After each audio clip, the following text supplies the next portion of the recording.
नमस्कार, मैं Balji Dhaka pinnacle coaching centre से आप सभी का स्वागत करता हूं। और अब हम करते हैं trick of the day mathematics से रिलेटेड पार्ट 20। आज का क्वेश्चन है वो ट्रिग्नोमेट्री से रिलेटेड है। अगर इस तरह का क्वेश्चन आता है तो कई बार स्टूडेंट है, अगर कोई फ्रेक्चर है स्पेशली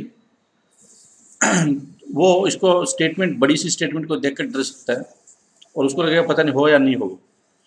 लेकिन इस तरह के जो क्वेश्चन होते हैं बहुत ज़्यादा आसान होते हैं। आपको पेन भी रखने की जरूरत नहीं होती, आप सीधा आंसर दे सकते हैं। अगर थोड़ा सा भी आपने इस तरह का इस जो मैं अभी बताऊंगा वैसे कभी सोल्व किया है तो देखो, इसको हम लोग वैल्यू पुट करके बहुत आसानी के साथ बिना पेन के सोल्व कर सकते हैं। देखिए कैसे। टेंजेंट अगर मैं थीटा की वैल्यू है वो अगर 0 पुट करूँ, बाकी भी वैल्यू पुट कर सकता हूँ, 0 करने से ये आसान हो जाएगा। आप 30 पुट कर सकते हैं, लेकिन 45 करेंगे तो ये है कि वो इन्फिनिटी में चला जाएगा। उसको अवॉइड कीजिए जो कि आपको इरेशनल बनाए। तो अगर मैं 0 वैल्यू पुट कर देता हूँ थीटा की तो कितना हो जाएगा 1, फिर 1 होता है। यहाँ पे थीटा 0 होगा, टेंजेंट 0 होता है तो ये भी 1 हो जाएगा, ये 1 हो जाएगा, 1 और 1 2। तो अंदर तो इसके 2 हो जाएगा। और यहाँ पे जो कोस स्क्वायर थीटा है वो 1 होगा। थीटा की वैल्यू कोस थीटा अगर कोस 0 होती है यहाँ पे तो 1 हो जाएगी। तो 2 × 1 2 -1 कितना हो जाएगा 1।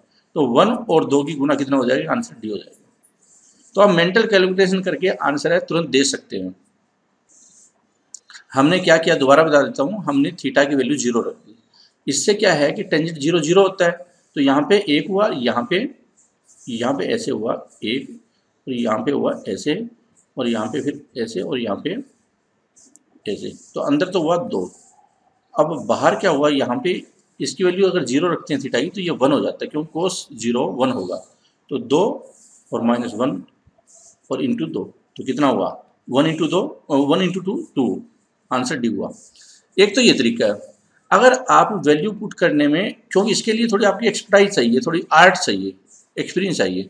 अगर ऐसा नहीं कर पाते हैं तो फिर हम आपको दूसरे तरीके से देखते हैं दूसरी टेक्निक क्या हो सकती है। देखो, इसका आप एलसीएम लो। आप रेशनलाइजेशन भी कर सकते हैं, एक ही बात पड़ेगी, लेकिन आप पहले एलसीएम ले लो इसका।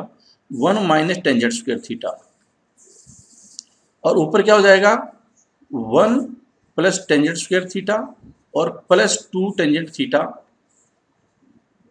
और यहाँ पे क्या हो जाएगा 1 + टेंजेंट स्क्वायर थीटा और -2 टेंजेंट थीटा। तो इससे ये कैंसिल हो जाएगा। ऊपर क्या हुआ 2 और 1 + टेंजेंट स्क्वायर थीटा और डिवाइड हुआ 1 - टेंजेंट स्क्वायर थीटा।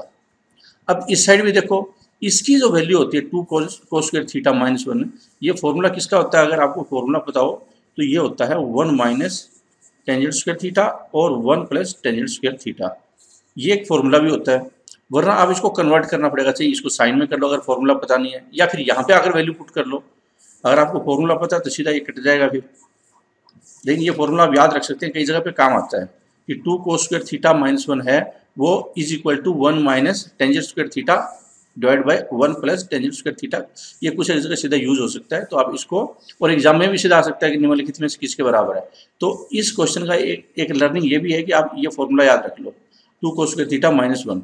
अगर याद नहीं होता है तो फिर आपको इसको कोस बनाना पड़ेगा। जब कोस बनाओगे, आप इसको कोस बनाओगे साइन बटे में कोस, साइन बटे में कोस ऐसे करके, तो वो थोड़ा लंबा चला जाएगा, लेकिन फिर अल्टीमेटली आप निकाल तो पाएंगे। लेकिन मेरा ये सजेशन है कि जो मैंने पहली टेक्निक बताई थी वैल्यू पुट करने वाली, वो आप फर्स्ट प्रायोरिटी रखो। दूसरी क्या है कि अगर आपको ये याद कर लो, क्योंकि ये कई जगह यूज होता है, जैसे sine square theta + cos square theta is equal to 1, secant square theta - tangent square theta is equal to 1, cosecant square theta - cot square theta is equal to 1। 3 तो यूनिवर्सल है, बहुत ज़्यादा यूज होते हैं बार बार, वो तो याद होने चाहिए। और 1 2 इसके अलावा और भी याद कर लो, तो इसमें कि ये भी है। तो मैं उम्मीद करता हूँ कि आपको ये जो ट्रिक है, दोनों मेथड है मैंने बताए हैं, वो समझ में आए होंगे। एक थोड़ा ज़्यादा कॉन्सेप्चुअल था, दूसरे के लिए ज़्यादा आर्ट चाहिए थी। उससे आप अपने जो ट्रिग्नोमेट्री के क्वेश्चन है बहुत जल्दी निकाल सकते हैं, और क्योंकि इस तरह के क्वेश्चन काफ़ी आते हैं और बहुत आसानी के साथ आप निकाल सकते हैं। बहुत सारे क्वेश्चन निकल जाएंगे वैल्यू पुट करने की टेक्निक से, लेकिन ये आपको ज़्यादा से ज़्यादा प्रैक्टिस करनी पड़ेगी। तो इससे आप अपने आप को मैथ ईजी, कॉन्सेप्चुअल और ज़्यादा ट्रिकी बना सकते हैं। Thank you very much for watching this presentation. All the best.